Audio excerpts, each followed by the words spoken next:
Hello everybody, मैं लक्ष्मीकांत शर्मा स्वागत करता हूं आपका बेवाल क्लासेज में। देखो दोस्तों, हम आज बात करेंगे थोड़ा सा बैंक के एग्ज़ाम पैटर्न के बारे में कि जो बैंक का एग्ज़ाम पैटर्न रहेगा वो कैसे रहेगा, किस तरीके से आपको तैयारी करनी है, कैसे आप तैयारी करो कि आप बैंक में बहुत जल्दी आप जॉब ले सको। देखो दोस्तों, अगर यहाँ पे हम बैंक की बात करें तो आपको पता है बैंक में सबसे ज़्यादा ज़रूरी होता है टाइम। अगर आप यहाँ पे टाइम पे कमांड पाते हो तो आप बैंक में सेलेक्ट हो जाओगे। अगर आपने थोड़ा सा भी टाइम पे कमांड नहीं बनाई तो आप बैंक में थोड़ा सा नौकरी से दूर रहोगे।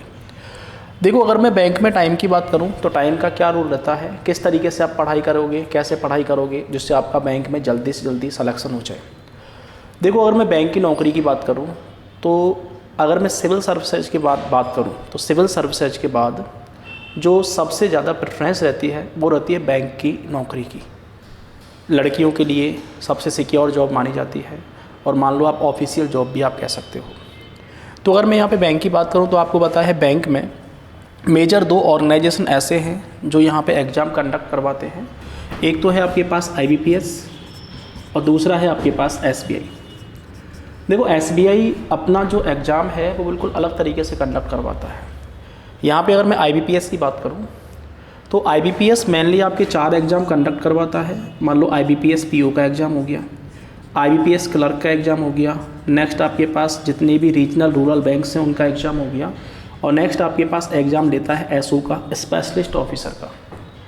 नेक्स्ट देखो, अगर मैं SBI की बात करूँ, SBI मेनली आपके 3 एग्ज़ाम कंडक्ट करवाता है। मान लो SBI PO का, जिसकी वैकेंसी आपकी आई हुई है लगभग 2000 के समथिंग, SBI क्लर्क जिसकी वैकेंसी अभी आपकी रिलीज हुई है लगभग 8500 के समथिंग, और नेक्स्ट आपके पास स्पेशलिस्ट ऑफिसर वाला एग्ज़ाम। अब देखो, सबसे पहले हम बात करेंगे कि इन दोनों एग्ज़ाम्स में सिमिलरिटी क्या है। आपको ये तो पता है कि SBI का एग्ज़ाम पहले आएगा, उसके जस्ट बाद आपका कौन आ जाएगा, IBPS आ जाएगा, क्योंकि IBPS ने अपना कैलेंडर रिलीज कर दिया है। और जो आपका पहला एग्ज़ाम IBPS कंडक्ट करवाएगा वो लगभग कंडक्ट करवाएगा जुलाई और अगस्त के महीने में। अब देखो, अगर मैं सबसे पहले SBI की बात करूं तो आप ये कह सकते हो कि जो IBPS है वो हमेशा फॉलो करता है SBI को। देखो, IBPS SBI को फॉलो कैसे करता है कि मान लो जो चेंज आपका यहाँ पे SBI करेगा वो कन्फर्म है कि वही चेंज यहाँ पे IBPS भी करेगा। 2016 में प्री का और मेंस का जो कंसेप्ट लेके आया वो SBI लेके आया, IBPS ने तुरंत उसको अप्लाई कर दिया। 2017 में इंडिविजुअल टाइम का SBI लेके आया, IBPS ने तुरंत इंडिविजुअल टाइम वाले कंसेप्ट को अप्लाई कर दिया। अगेन आपके पास प्री में टाइमिंग की कंडीशन भी SBI लेके आया, IBPS ने भी क्या किया कि प्री में टाइम क्या कर दिया है, फिक्स कर दिया है। तो ये सारी चीज़ें हम कह सकते हैं कि जो चेंज आपका SBI अपने एग्ज़ाम पैटर्न में करता है वही चेंज आपका इंक्लूड रहता है, वही चेंज आपका अप्लाई करता है IBPS। अब देखो, IBPS जनरली आपके 4 एग्ज़ाम हो गए और SBI आपके जनरली 3 एग्ज़ाम हो गए। लेकिन अगर मैं इनके सिलेबस वगैरह की बात करूं या फिर इनके एग्ज़ाम पैटर्न की बात करूं तो दोनों का जो एग्ज़ाम पैटर्न है वो 95 to 98% बिल्कुल सिमिलर है। देखो, सिमिलर कैसे है कि मान लो अगर मैं यहाँ पे एग्ज़ाम्स की बात करूँ तो एग्ज़ाम आपके पास 2 होंगे, एक तो प्री का और दूसरा होगा मेंस का। प्री एग्ज़ाम में आपके पास 3 सब्जेक्ट होंगी, एक तो आएगी मैथमेटिक्स, नेक्स्ट आपके पास आएगी रीजनिंग वाला पोर्शन, और नेक्स्ट आपके पास आएगा इंग्लिश वाला पोर्शन। मैथमेटिक्स के 35 क्वेश्चन आएंगे, रीजनिंग के 35 क्वेश्चन आएंगे, इंग्लिश के 30 क्वेश्चन आएंगे। टोटल जो क्वेश्चन आपके पास आएंगे वो 100 क्वेश्चन आएंगे। और देखो दोस्तों, 100 क्वेश्चन को सॉल्व करने के लिए जो टाइम आपको मिलेगा वो 60 मिनट का मिलेगा। अब सबसे पहली दिक्कत तो स्टूडेंट के सामने यही आ जाती है कि 60 मिनट में 100 क्वेश्चन को सॉल्व कैसे किया जाए। देखो, अगर मैं यहाँ पे मैथ की बात करूँ, थोड़ा सा लेंदी है सब्जेक्ट, 35 क्वेश्चन सॉल्व करने हैं। रीजनिंग है, थोड़ा सा लेंदी है, 35 क्वेश्चन सॉल्व करने हैं। इंग्लिश है, थोड़ा सा और लेंदी पड़ेगा, आपको 30 क्वेश्चन सॉल्व करने हैं। तो कहने का मतलब ये है कि तीनों ही सब्जेक्ट आपके पास लेंदी हैं और आपको यहाँ पे प्री का पेपर क्या करना है, पास करना है। टोटल आपके पास 100 क्वेश्चन हैं जिनके लिए टाइम आपको मिला है 60 मिनट का। तो स्टूडेंट को सबसे ज़्यादा कन्फ्यूजन यही रहती है कि भैया 60 मिनट में 100 क्वेश्चन को सॉल्व कैसे किया जाए। स्टूडेंट सबसे ज़्यादा यहीं पे घबराता है कि 60 मिनट में हम 100 क्वेश्चंस को सॉल्व कैसे करेंगे। तो पहली चीज़ तो आप ये देखो कि यहाँ पे किसी भी कंडीशन में आपको अपना टारगेट 100% का लेके नहीं चलना। अगर आप 100% का टारगेट लेके चलोगे तो कहीं ना कहीं आपके दिमाग में टाइम से रिलेटेड एक बर्डन रहेगा। तो जब आप 100% का टारगेट लेके नहीं चलोगे तो टारगेट आप कितने का लेके चलोगे। एक छोटी सी बात मुझे बताओ कि मान लो आप किसी भी एग्ज़ाम की तैयारी कर रहे हो, तो किसी भी एग्ज़ाम में कभी भी कट ऑफ 100 में से 100 नंबर जाती है क्या? नहीं जाती। जब 100 में से 100 नंबर कट ऑफ नहीं जाती है तो एक बार बताओ हम टारगेट 100 का लेके क्यों चलें। हम यहाँ पे टारगेट मैक्सिमम ले सकते हैं 60 से लेके 70 नंबर का। जब आप 60 से लेके 70 नंबर का टारगेट लेके चलोगे तो अब आपके दिमाग से थोड़ा सा बर्डन कम हो गया, और बर्डन कम हो गया कि अब हमारे पास 60 से 70 क्वेश्चंस को हम 7 मिनट में क्या कर सकते हैं, ख़त्म कर सकते हैं। तो अब एक बार तो यहाँ पे आपके दिमाग से जैसे ही बर्डन ख़त्म हुआ तो आपका एक दूसरा बर्डन यहाँ पे दिमाग का स्टार्ट हो गया कि मान लो आपने यहाँ पे 60 क्वेश्चंस को चूज किया है, तो ऐसे कौन से 60 क्वेश्चन हैं जो हमें सॉल्व करने हैं और ऐसे कौन से 40 क्वेश्चन हैं जिनको हमें छोड़ के चलना है। अब देखो ऐसा तो हो नहीं सकता कि आप किसी भी क्वेश्चन को उठाओ सॉल्व कर दो और किसी भी क्वेश्चन को उठाओ छोड़ दो, ऐसा तो आपके पास बिल्कुल भी पॉसिबल नहीं है। जब आप ऐसा नहीं करोगे तो आपके पास कंडीशन क्या रहेगी कि मान लो आपने रेशियो बनाया है, वो बनाया है 60/40 का रेशियो, कि 60% या 60 क्वेश्चन तो आपको अटैम्प्ट करने हैं और 40 क्वेश्चन आपको छोड़ने हैं। अब देखो 60 क्वेश्चन आप कौन से छोड़ोगे और 40 क्वेश्चन आप कौन से छोड़ोगे।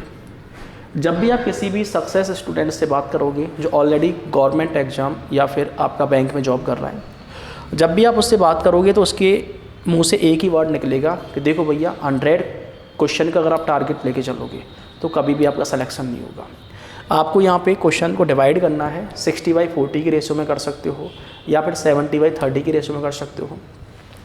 इन क्वेश्चंस को डिवाइड करने के बाद अब आपको ये देखना है कि ऐसे कौन से 60 क्वेश्चन हैं जिनको मुझे सॉल्व करना है, ऐसे कौन से 40 क्वेश्चन हैं जिनको मुझे छोड़ के चलना है।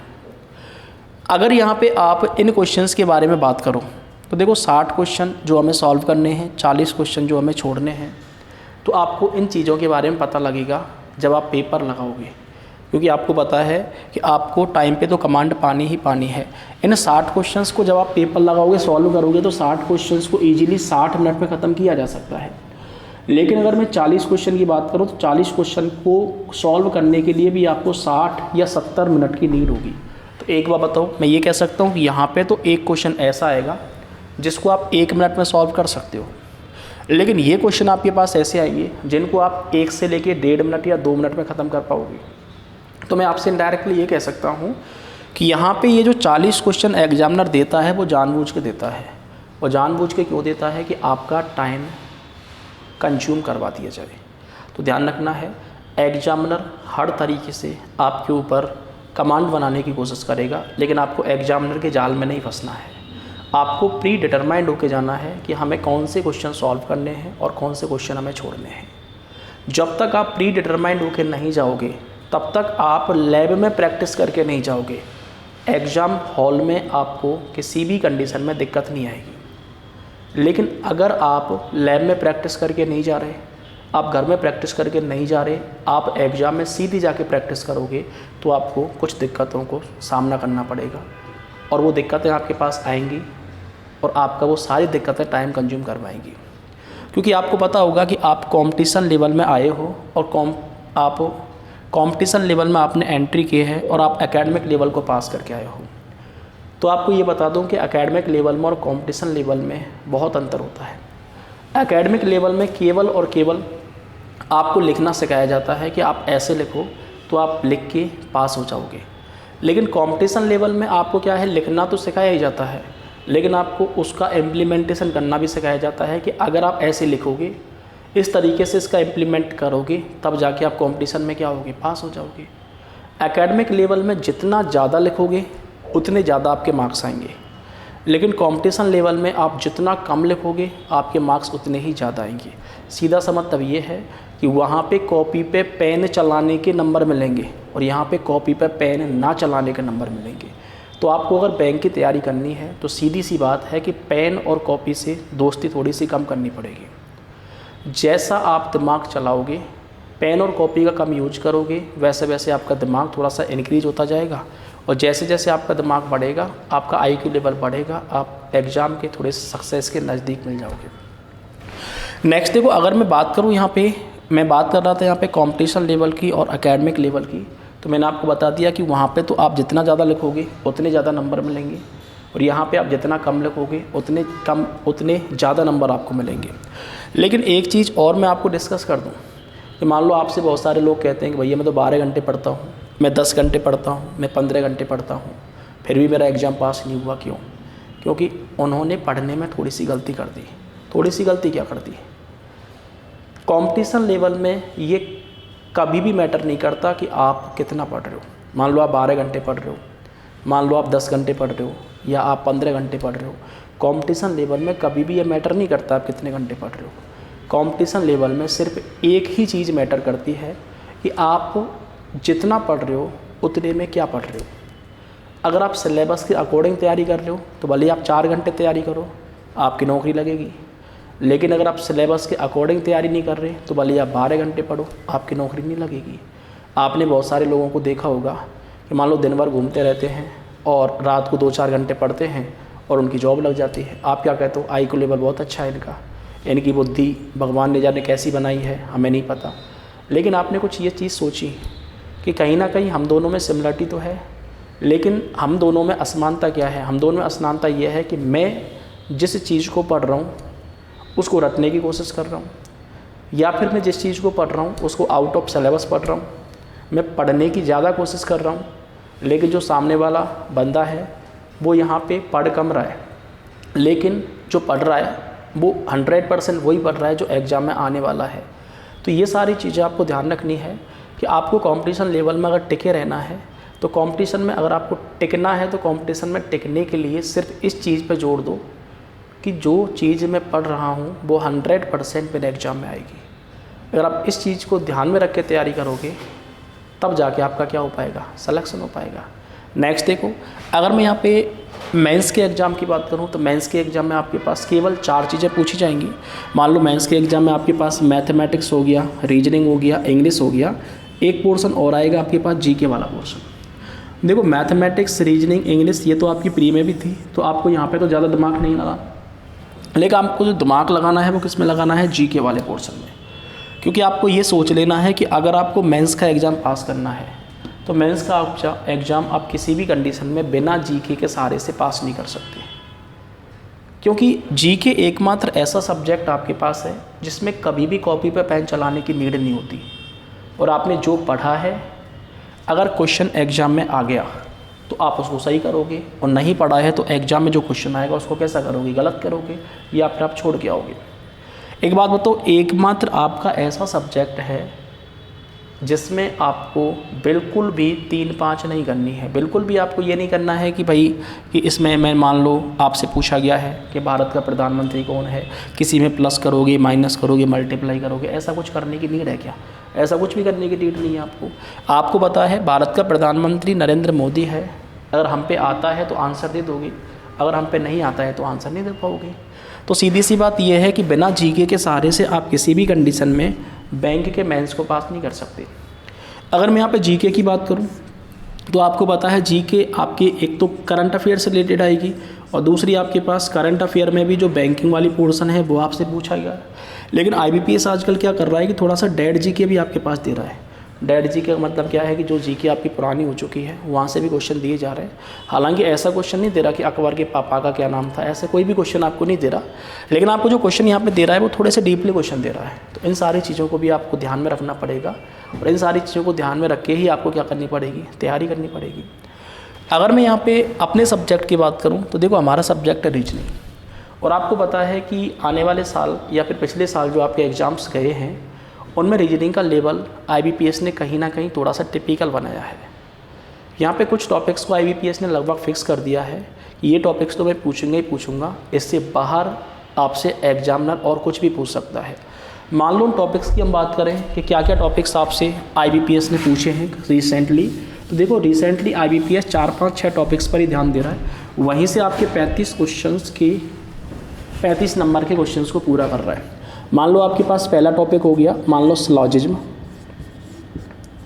सिलोजिज्म के बाद नेक्स्ट आपके पास पोर्शन हो गया इनइक्वालिटी।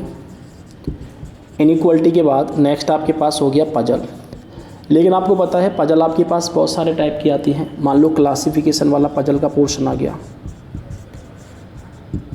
क्लासिफिकेशन के बाद सीक्वेंशियल पजल आपके पास आ गई। सीक्वेंशियल के बाद जम्बल्ड पजल आपके पास आ गई। जम्बल्ड के बाद मान लो फ्लोर बेस्ड पजल आपके पास आ गई। फ्लोर के बाद मान लो आपके पास बॉक्स रिलेटेड पजल आपके पास आ गई। तो आपको पता है पजल बहुत सारे टाइप की आपसे एग्जामिनर पूछ सकता है।